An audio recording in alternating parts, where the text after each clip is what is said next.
我身后的歼20飞机已经开始准备起飞。那国庆节当天呢，他们也是从这条跑道上起飞。现在这个声音非常的大，我是觉得堵住耳朵。有一点类似于这个花样游泳啊，每一架飞机相当于是每一个游泳运动员他所展现出来的姿态、相互之间的配合、关系位置以及飞机所构成的造型。主要是起到一个整齐、划一、威武、雄壮。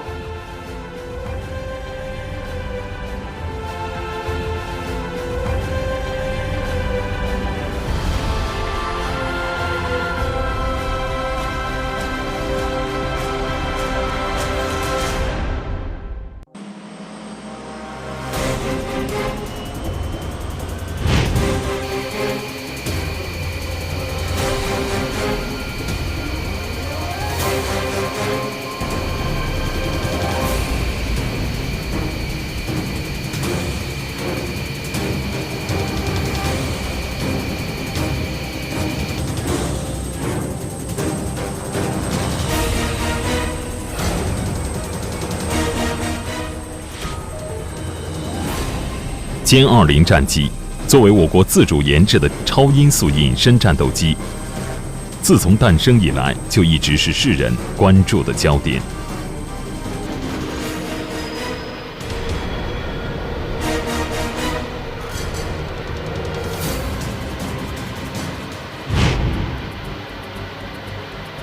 2017年7月30日，歼20首次参加阅兵，以3机编队的战斗姿态出现在中国人民解放军建军90周年的阅兵仪式上，让国人为此振奋不已。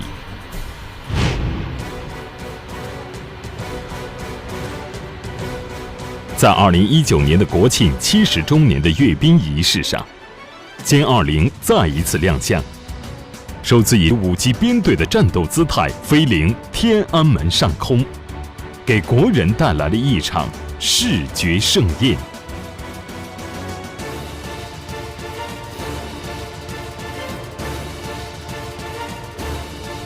2019年国庆节前夕，军事纪实记者走进了神秘的歼20阅兵中队，记录下了他们在阅兵训练场的训练故事。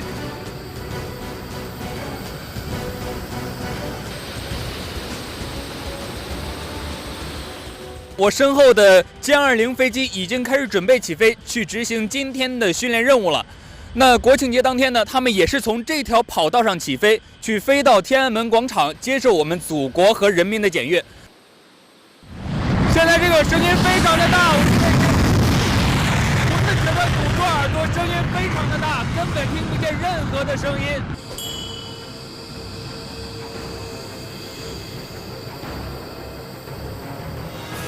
在国庆阅兵仪式中，一共有3个歼击机中队，机型依次是歼20、歼16和歼10C。我们是像乐高积木一样，是模块化的。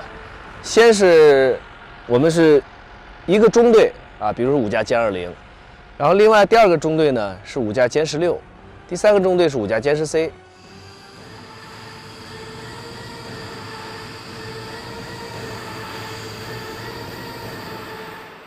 有一点类似于这个花样游泳啊，每一架飞机相当于是每一个游泳运动员他所展现出来的姿态、相互之间的配合、关系位置以及飞机所构成的造型主要是起到一个整齐、划一、威武、雄壮，能展现咱们的空军力量和歼击的风采。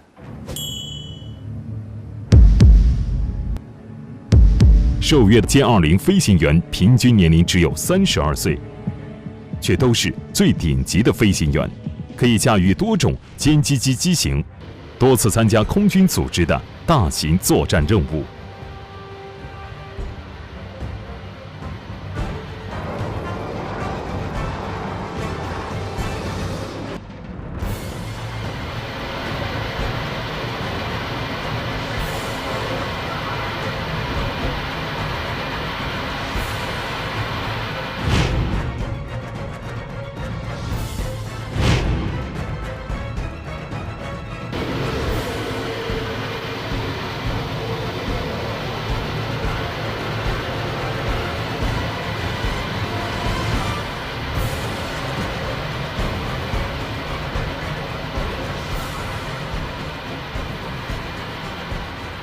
然而，第一次在北京天安门上空受阅，阅兵训练场的飞行条件就极大增加了他们的飞行难度。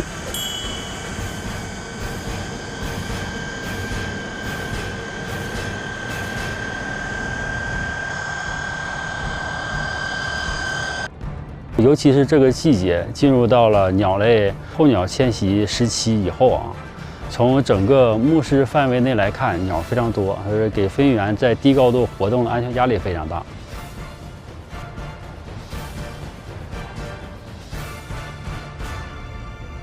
目前来看，我们来这儿有2个月了，然后有3次鸟撞到飞机上。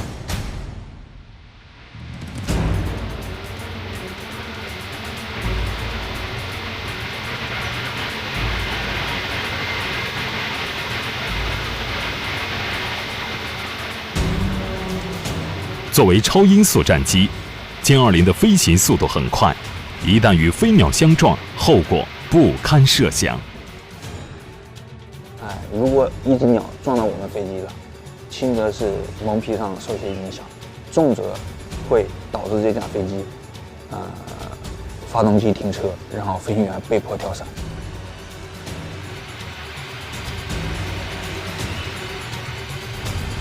然而，鸟的干扰还只是歼20飞行员训练难度的一部分，最大的影响则来自于北京所处的繁忙航段。你比如说北京那边的首都机场、南苑机场，然后这边的滨海机场，周围的飞机都会很多，上上下下的，然后还有编队通过，这个空中的反相撞的压力是非常大的。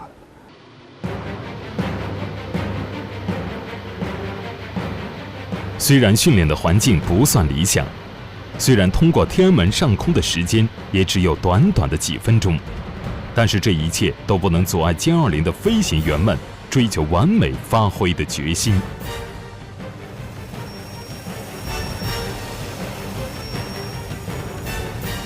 那么，在高速运行的状况下，飞行编队要达到什么样的标准才能算是完美呢？它有一个标准的距离，就是间隔15米，间隔就是机翼和机翼之间的垂直距离是15米，距离是前一机的机尾和后一机的机头是20米。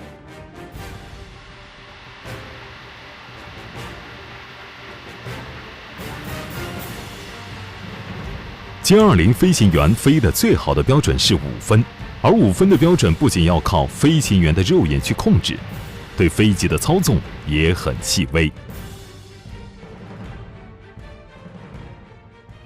分数指的是正负1米之内是5分，正负1米到2米是4分，正负2米到3米是3分，3米到4米是2分，如果再超过了就没有分了。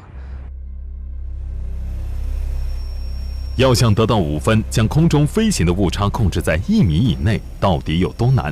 军事纪实的记者也登上歼20飞行员们的训练仿真机，体验一把。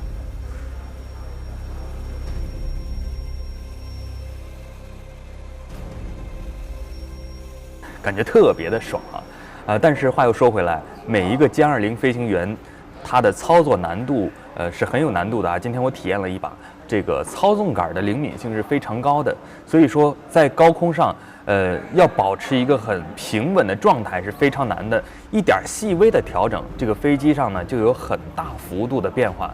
所以说，我们的歼20飞行员们在飞行的时候，对于这个操纵杆精准的把握，这个难度是非常高的。在空中，它的速度是525公里每小时，平均1秒钟它要往前飞100多米。那在这个过程中，飞机稍微有一点变化，加上气流，它这个动态变化的很明显。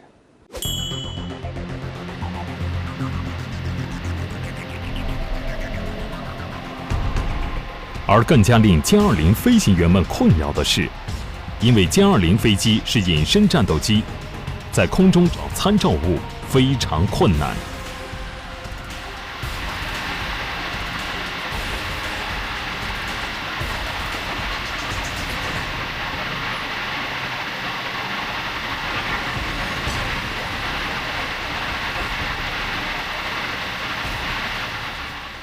因为歼20本来隐身飞机它就发扁，而且机身很光滑，你找不着划线的地方。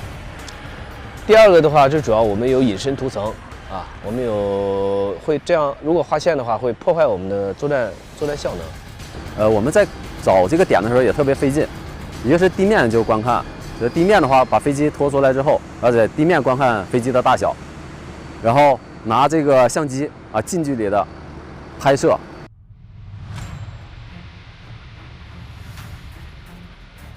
无法画标志线，全靠飞行员的记忆感受飞机的大小。而歼20的飞行员们所在的部队是一支非常年轻的航空兵部队，飞行员们对于驾驶着号称威龙的歼20战斗机，个个都算得上是行家里手。这个是照片的成绩。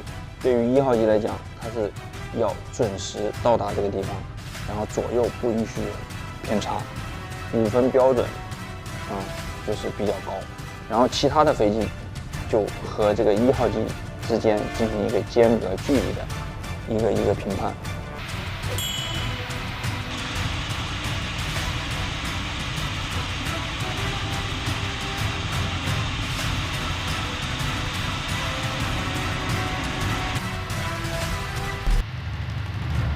位于2号机位置的邱铁锋在飞行时总是能做到双5分，他也是歼20中队中飞行成绩较稳定的飞行员。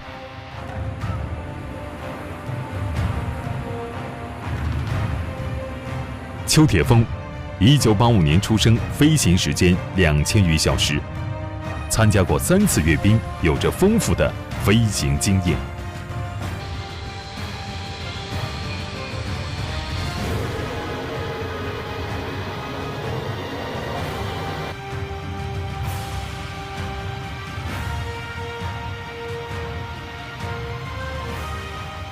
1次受阅一生光荣嘛，3次受阅十分难得。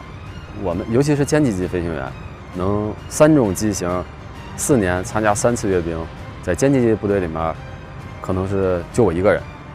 15年九山阅兵飞的是歼10，17年沙场阅兵飞的是歼16，然后今年阅兵飞的是歼20，4年3个机型，3次阅兵，对。即使4年连续3次驾驶不同的战机进行阅兵，并且已经飞到了双5分，但是参加阅兵的飞行员仍然没有停下精益求精的脚步。对于他们来说，双5分还不是最好的成绩。但是呢，如果你这个5分你是小1米的，它是大1米的，那就会出现2米的这个偏差。2米的偏差你放在一起，它就很明显了。空中飞行最大的难度不在于单机的精准度，而在于编队的配合程度。这就意味着编队中每增加1架战机，就大大增加了整体飞行的难度。歼20飞行员想要飞出他们想要的队形，不仅要求每架歼20飞机保持相同的速度飞行，飞行员之间的协同配合直接决定着队形是否标准。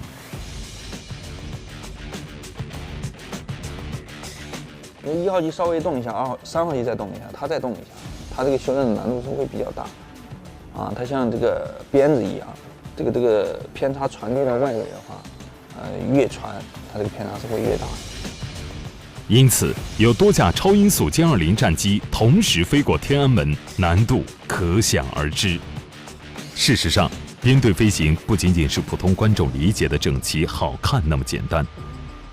对于歼20飞行员们来说，这样的飞行在实战中也有着非同寻常的意义。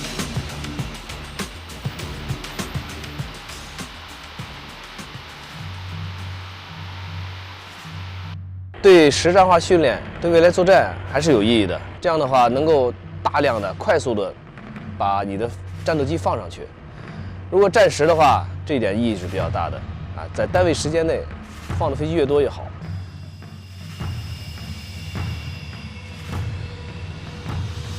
记者在采访时还发现了另一个有趣的现象。虽然在国庆阅兵当天的歼20中队是5架飞机，但在训练的时候，我们却经常会看到有6架或者7架歼20飞机同时飞行。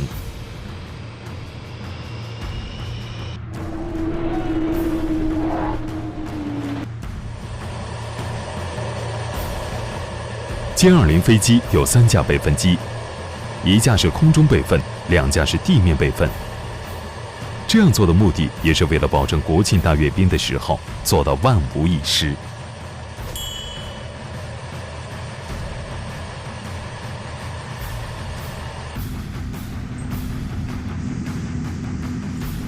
周世轩就是空中备份机的飞行员。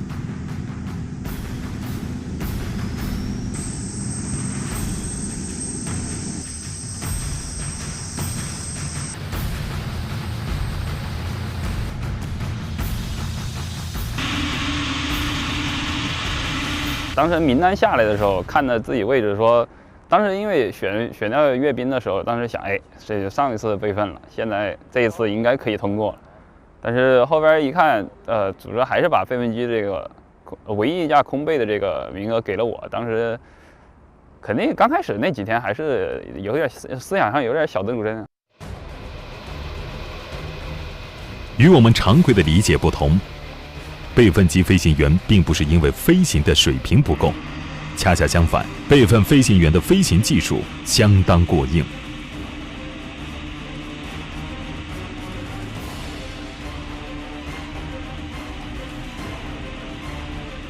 即使在6号机或7号机的位置通过的时候，也达到双5分的情况也比较多。然后如果去飞4号机或者飞2号机的话，那保证队形在双5分的情况就更多了。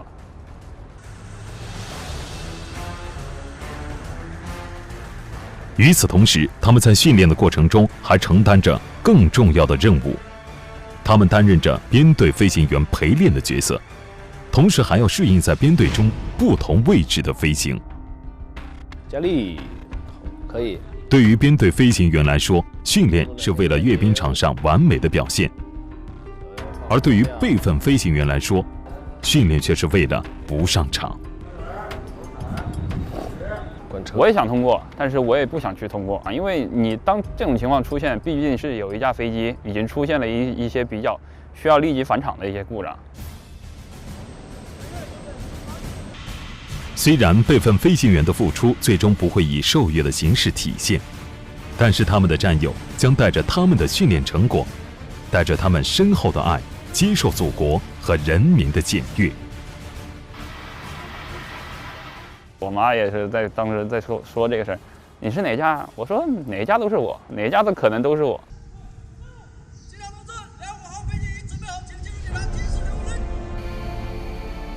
在这里，除了备份飞行员，还有很多这样默默奉献的幕后英雄。正是由于各个工种环节之间的共同努力，才有了阅兵场上那辉煌的时刻。飞行员的后勤保障就是阅兵幕后最重要的内容之一。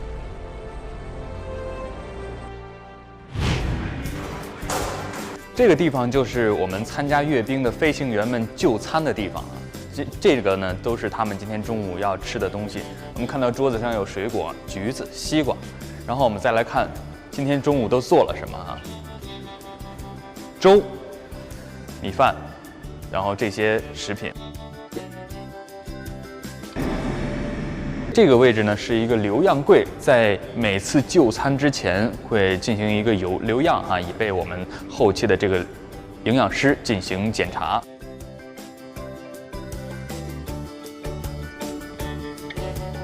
为了最大程度保障飞行员就餐安全，按照规定，飞行员每餐的留样要保存48小时，固体留样150克，液体100毫升。他们的这个荤素搭配呢是有非常高的标准和要求的啊。来，我们来看，这儿有面啊，那边有米饭、包子，这个玉米啊，应有尽有，可以说是种类很多。除了安全，营养的摄入也是飞行员后勤保障的重要指标。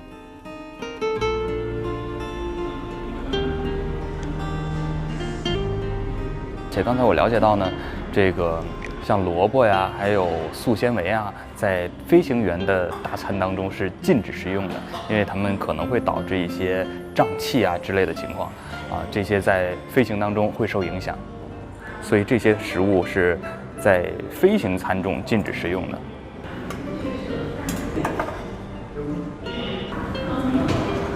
现在呢，我就要和我们的飞行员们一块儿去享用这些美食了。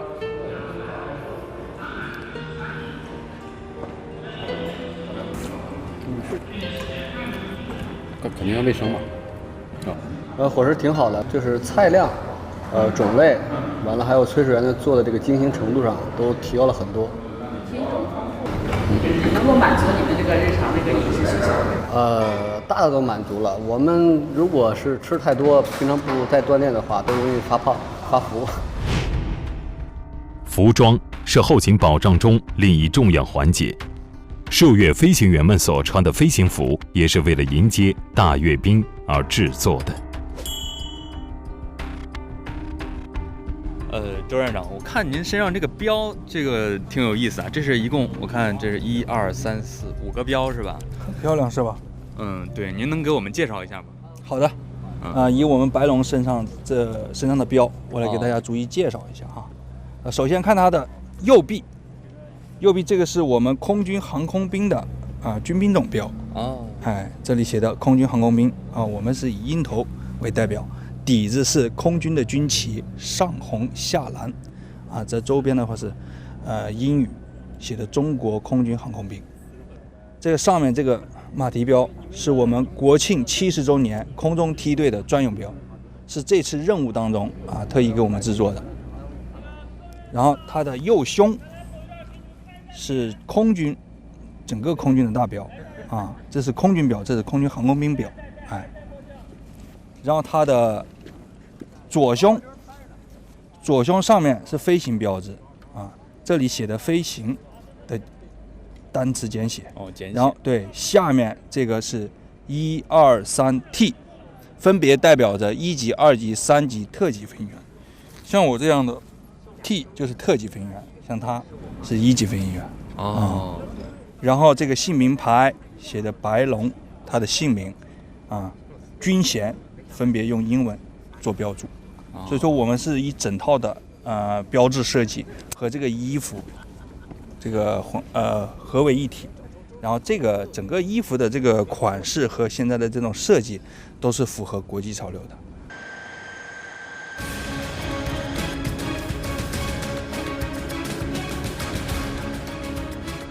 按照规定，歼击机梯队要飞出4.8分以上的成绩，而飞行员们在阅兵前早已全部达到了要求。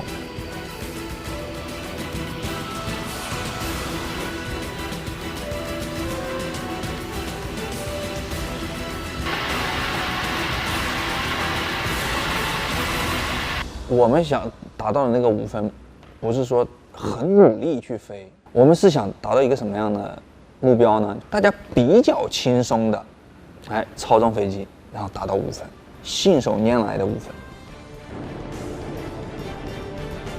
歼20飞行员们的一次次较量和比拼，绝不仅仅是为了一个个优异的成绩，也不仅仅是为了一个个令人羡慕的荣誉。对他们来说，坚持不懈地提升飞行技术，更好地守卫祖国的广阔领空，这才是中国航空兵的无限荣光。